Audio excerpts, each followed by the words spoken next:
بسم اللہ الرحمن الرحیم۔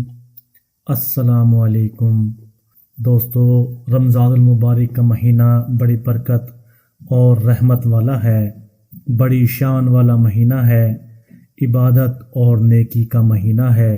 اس مہینے کی شان بیان کرنا مشکل ہے۔ دوستو، اس مہینے کا پورا فائدہ اٹھا لو۔ یہ سوچو کہ پتہ نہیں اگلا رمضان نصیب ہوگا یا نہیں۔ دوستو، اس مہینے کا سب سے بڑا انعام روزہ ہے۔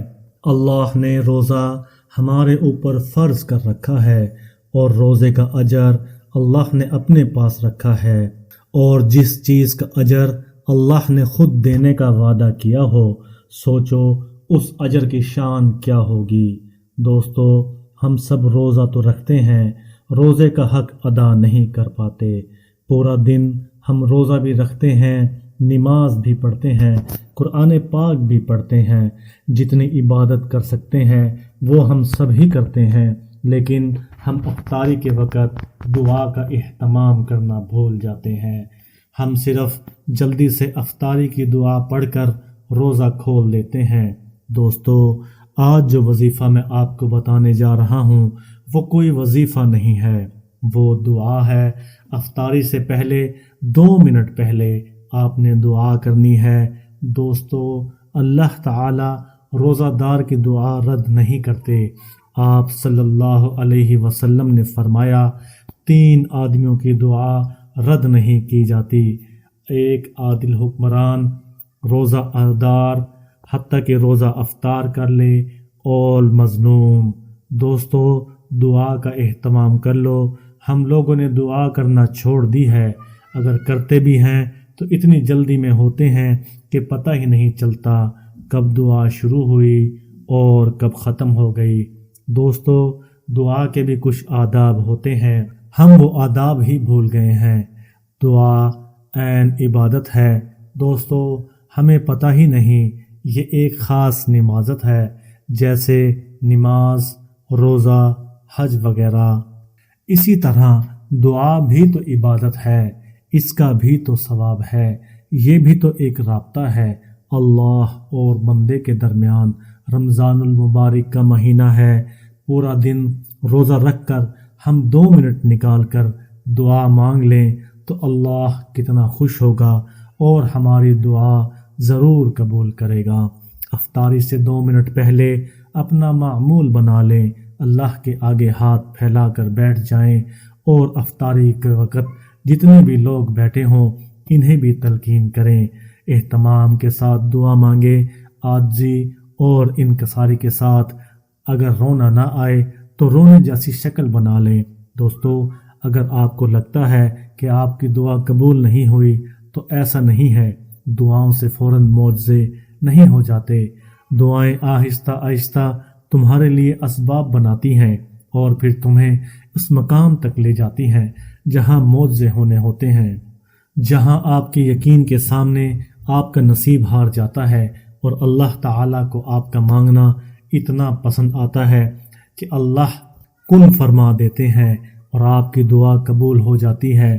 لہٰذا افطاری کے وقت خاص طور پر دعا کا اہتمام کرو اور دوسروں کو بھی اس کی تلقین کرو، آپ کی سب پریشانیاں دور ہو جائیں گی۔ تو آزما کر دیکھ لو، اللہ کے سامنے گڑ گڑا کر تو دیکھو، پھر دیکھو تمہارے دل کو کیسا سکون ملتا ہے اور آپ کے مسئلے کیسے حل ہوتے ہیں۔ دوستو، مکمل کامل یقین کے ساتھ اس دعا کو مانگیں۔ اگر یقین آپ کے دل میں نہیں ہوگا تو یہ دعا بالکل اثر نہیں کرے گی۔ کسی بھی وظیفہ کرنے کے لیے اس پر یقین کرنا ضروری ہوتا ہے۔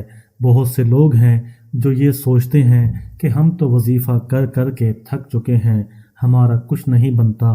ان کو اصل بات نہیں معلوم ہوتی کہ وہ کوئی بھی وظیفہ یقین کے ساتھ نہیں کرتے۔ ہر وظیفہ کے اندر ان کی بے یقینی جیسی صورتحال ہوتی ہے۔ آپ خود ہی سوچیں کہ اگر آپ کا اللہ پر، اللہ کے نام پر یقین نہیں ہوگا تو آپ کا عمل کیسے اثر کرے گا، اور ایسے کیسے ہو سکتا ہے کہ آپ اللہ کا نام سچے دل کے ساتھ، صدق کے دل کے ساتھ پڑھیں اور اللہ تعالیٰ آپ کو اپنی برکات سے نہ نوازے۔ اللہ تعالیٰ ہم کی نعمتوں سے نہ نوازے، اللہ تعالیٰ آپ کو نامراد کرے، ایسا نہیں ہو سکتا۔ آپ نے سنا ہی ہوگا کہ اللہ کے ہاں دیر ہے اندھیر نہیں ہے۔ بھائیوں، کیونکہ اگر آپ اس وظیفے کو سن رہے ہیں، دیکھ نہیں رہے، اور آپ نے اس وظیفے کو نہیں کیا تو آپ نے آیا ہوا موقع ٹھکرا دیا۔ اگر آپ عورت ہیں اور اس کو دیکھ رہی ہیں تو اپنے گھر میں اپنے مردوں کو ضرور بتائیں، اور اگر آپ مرد ہیں اور اس وظیفے کو دیکھ رہے ہیں اور آپ کو سمجھ آ گئی ہے تو گھر میں جا کر اپنی عورتوں کو ضرور بتائیں کہ اس وظیفے کو سب کریں۔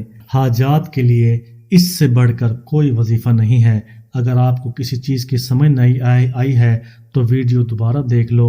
جب بندہ دوسری بار کوئی کام کرتا ہے، ذہن میں اچھی طرح سے چیزیں بیٹھ جاتی ہیں، صرف آپ کے 4 سے 5 منٹ لگنے ہیں، آپ وظیفہ دوبارہ دیکھ کر اچھی طرح کر سکتے ہو۔ اور اگر آپ کو یقین ہے کہ آپ نے یہ وظیفہ اچھی طرح دیکھ لیا ہے، اچھی طرح سمجھ آ گئی ہے، تو ویڈیو بے شک دوبارہ مت دیکھیں۔ لیکن اگر آپ کو تھوڑا سا بھی وہم و شک ہے، کوئی چیز رہ گئی ہے، کوئی چیز سمجھ نہیں آئی، تو ویڈیو دوبارہ دیکھ لو۔ حالانکہ اس میں نہ سمجھ میں آنے والی کوئی بات نہیں ہے، آپ کو فائدہ ہی ہوگا، آپ کے اوپر اللہ کا کرم ہوگا، آپ کو اللہ تعالیٰ بہت دولت عطا کریں گے۔ اس وظیفے کو آپ نے اچھی طرح کرنا ہے۔ اس دعا کی اجازت عام ہے، کوئی بھی میرا بھائی بہن اس وظیفے کو پابندی سے کر سکتا ہے۔ دوستو، ان دعاؤں کو پڑھنے کے علاوہ ہمیں یہ یاد رکھنا چاہیے کہ ہمیشہ حلال رزق کی طلب کریں۔ جو کچھ اللہ تعالی ہمیں دیتے ہیں اسے شکر گزاری سے قبول کریں۔ اللہ کی بندگی کے لیے ہمیں ان 5 اقدامات کو لازمی اپنانا چاہیے۔ ہمیشہ نماز پڑھنی چاہیے اور اللہ کے ذکر میں مشغول رہنا چاہیے۔ قرآن پاک پڑھ کر اس پہ غور کرنا چاہیے اور اس کے حکموں پر عمل کرنا چاہیے۔ زندگی میں دوسروں کی مدد کرنی چاہیے اور ہمیشہ صدقہ دینا چاہیے۔ روزوں کا مہینہ ہے، روزہ پابندی سے رکھیں۔ ماہ رمضان کے علاوہ دوسرے دنوں میں بھی روزہ رکھیں۔ ان سب کے علاوہ ہمیں اللہ کی رضا طلب کرنی چاہیے اور اللہ کے حکموں پر عمل کرنا چاہیے۔ اللہ کی بندگی کرتے ہوئے ہمیں صرف اس کی رضا حاصل کرنی چاہیے اور ہر اس کی نعمتوں کا شکر گزار ہونا چاہیے۔ شکریہ کہ میری ویڈیو دیکھنے کے لیے وقت دیا۔ میری ویڈیو آپ کو پسند آئی ہوگی۔ اگر پسند آئی ہے تو مجھے بہت خوشی ہوگی۔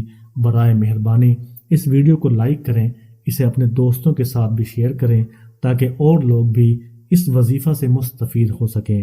اور جب عربی میں کوئی وظیفہ دیا جاتا ہے، کوئی دعا ہوتی ہے، وہ دوسروں کے ساتھ ضرور شیئر کرتے ہیں، تو اس کا تو آپ کو ڈائریکٹ ثواب آپ کو بھی ملتا ہے جب انسان وظیفہ کو پڑھتا ہے۔ تو میرے چینل کو سبسکرائب کریں تاکہ آپ کو میری نئے آنے والی ویڈیوز بر وقت مل سکے۔ شکریہ۔ السلام علیکم۔